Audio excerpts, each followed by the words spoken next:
সবাইকে good evening. Radhe Radhe বন্ধুরা, তোমরা সবাই কেমন আছো? আশা করছি সকলেই ভালো আছো।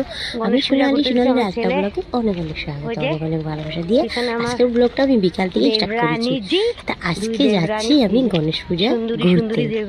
আমরা দেবরানী সবে মিলে আমরা মানে তিনজনে মিলে ঘুরতে যাচ্ছি। তো আমার যা আর আমাদের একটা বান্ধবী আর আমি আমার ছেলে মেয়ে নিয়ে ঘুরতে গিয়েছি। যেহেতু আমাদের হাজব্যান্ড আসেনি, তাই ওরা মানে আর আমাদের তো দোকান আছে, তো দোকান বন্ধ করে আসতে পারে না। দুর্গাপূজার সময় একটু দোকানটা বন্ধ থাকে, আর বিকাল থেকে বন্ধ রাখে, যেহেতু সারাদিন বন্ধ থাকে তো একটু বিকাল থেকে দোকানটা খুলে। তার জন্য আমি ওকে আর ফোর্স করিনি, বলেছিলাম কালকে তো ঘুরতে যাবে, বলছে তোমরা এলে যাও, আমি এবার যাবো না। প্রত্যেকবার আমাকে নিয়ে যায়, তার জন্য এবার যায়নি। আর ছেলেটাও বায়না করছিল চলো, আর দেওরের মেয়েটাও চলো, জেঠিমুনি চলো, জেম্মা চলো চলো। ওই যে আমার দেবরানীর মেয়ে মানে আমার ঠাকুরপুর মেয়ে আর আমার ছেলে, তাই যে আমার বান্ধবী আর ওনার মেয়ে মানে। তো আমরা ঘুরতে গিয়েছিলাম। দেখো ওইখানের বেলুনগুলি 100 টাকা করে, খুবই সুন্দর। এগুলো নিয়ে তো লাভ নেই, এগুলো 2 দিন থাকবে, তারপরে একে জলে যাবে টাকাটা। তো আমার দেওয়ারের মেয়েটাই বলছিল তো এটা কিনে দাও, মাকে বলছে তো ওগুলো কিনে লাভ নেই, দুর্গাপুজোয় কিনিস। কত রকমের ফুল কিনে মানে মেলাতে বসেছে, দেখতে পাচ্ছ এগুলো সব কাগজের ফুল, কি সুন্দর বানিয়েছে।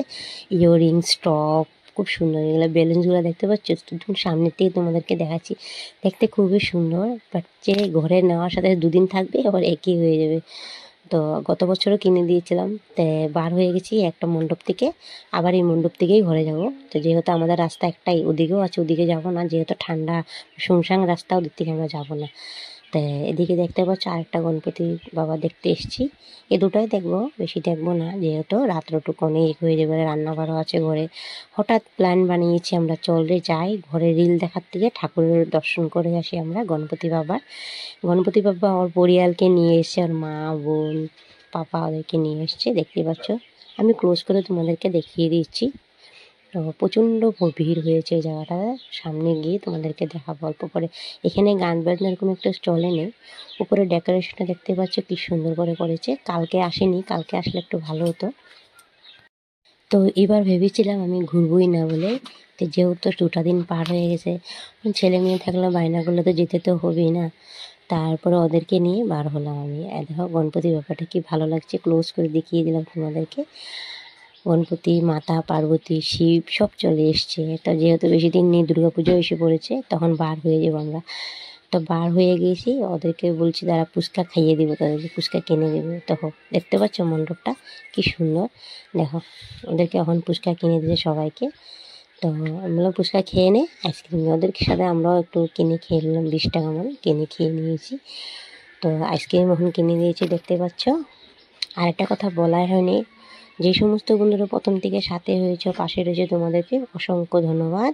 আর যে সমস্ত নতুন বন্ধুরা আমার পরিবারে আসছো, ঘটনমূল্য এসে একটা কমেন্ট করে দিও। তোমাদের পরিবারে গিয়ে আমি নিশ্চয়ই ভালোবাসা দিয়ে আসবো। একটু টাইম দিও, ব্যাক টু ব্যাক দিতে নেই, জানো তোমরা এটা নিজের চ্যানেলের ক্ষতি হয়। আর তুমি চাইলে একটা মিষ্টি বন্ধু হয়ে বরাবরের মতন পাশে থেকে যেও। আর ভিডিওর কোনো অংশ যদি ভালো লেগে থাকে, চ্যানেলটাকে সাবস্ক্রাইব করে প্লিজ একটা লাইক দিয়ে ভিডিওটা কন্টিনিউ করিও তোমরা। তো স্কিপ করে দেখবে না, যেহেতু বেশি বড় না ভিডিওটা, স্কিপ করে দেখলে আমি কিছুই পাবো না। তোমরা একটু ভালোবাসা দিও, তো তোমাদের ভালোবাসা আমি যাতে একটু এগিয়ে যেতে পারি, কিন্তু তোমাদের ভালোবাসা আশীর্বাদে আমি কোনো কিছু করতে পারবো না। বড়জনের আশীর্বাদ আর ঠাকুরের আশীর্বাদে আমরা মানে এগিয়ে যেতে পারবো। তো দেখো ওই মণ্ডপ থেকে আমরা আবার বার হয়ে এখানে এসেছি। কত পুতুলস দেখতে পাচ্ছ, এখানে সব বউ পুতুল সাজিয়ে রেখেছে, যেহেতু জানে মেয়েগুলো এগুলো পছন্দ করে। দেখো আমার মানে দেবরানী মানে আমার জায়ে মানে ফটো তুলছিল, খুব সুন্দর পুতুলগুলো দেখতে, খুব কিউট। তোমাদেরকে ক্লোজ করে দেখাচ্ছি, দেখো দেখতেই পাচ্ছ। তো আজকের ভিডিওটা আমি এখানেই সমাপ্ত করছি। সবাই ভালো থেকো। এখন আমরা ঘরে যাচ্ছি, চলো আজকের মধ্যে ভিডিওটা আমি এখানে শেষ করছি। সবাই ভালো থেকো, সুস্থ থেকো।